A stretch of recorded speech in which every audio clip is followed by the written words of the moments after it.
Ahead of the union budget, people associated with the production of the famous Kanchipuram silk saris in Tamil Nadu are seeking a reduction in GST rates to ensure higher sales.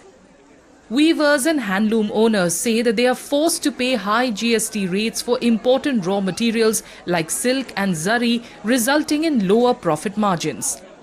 ஏனென்று சொன்னால் நமக்கு இப்போதைக்கு காஞ்சிபுரம் பட்டு இந்த தொழில் மிகவும் நலிவடைந்துள்ளது. இதற்கு ஊக்குவிக்கிறதுக்கு முக்கியமாக 2 விஷயங்கள் நம்ம மத்திய அரசாங்கம் செய்ய எதிர்பார்க்கின்றோம்.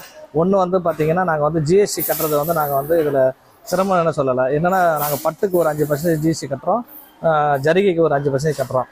அதே வேளையில் நாங்கள் பட்டும் ஜரிகையும் தனித்தனியாக வாங்கி நெசவாளிகிட்ட கொடுத்து அவர்கிட்ட உற்பத்திக்கு செய்யக்கூடிய ஒரு கூலியை நாங்கள் கொடுத்து மொத்தமாக ரீட்டைலாக எடுத்துகிட்டு போயிட்டு ஒரு கடையில் ரீட்டைல் கடைக்கு நாங்கள் கொடுக்கும்போது ஒரு 10,000 ரூபாய் ஒரு ஜரிகை இது வாங்குகிறோம், பட்டு வாங்குகிறோம் அப்படி சொன்னால் ஜரிகை ஒரு 10,000 ரூபாய்க்கு வாங்குறோம்னு சொன்னால் 20,000 ரூபாய்க்கு நாங்கள் ஜிஎஸ்டி கட்டுறோம். இப்போ பொதுவாக முகூர்த்த நாள் மட்டும்தான் வியாபாரம் நடக்குது. அதுக்கு முன்னாடி எப்பவுமே வியாபாரம் பட்டு சேலைங்க ஜனங்க வாங்கிக்கினே இருப்பாங்க. இந்த ஜிஎஸ்டி வந்ததுலேருந்து என்ன ஆயிடுச்சுங்க, மக்கள்கிட்ட பணப்புழக்கம் ரொம்ப கம்மியாயிடுச்சு. அதாவது முகூர்த்த நாள் மட்டும்தான் வியாபாரம் நடக்குது, மற்ற நாள்லாம் ரொம்ப கம்மியாயிடுச்சு.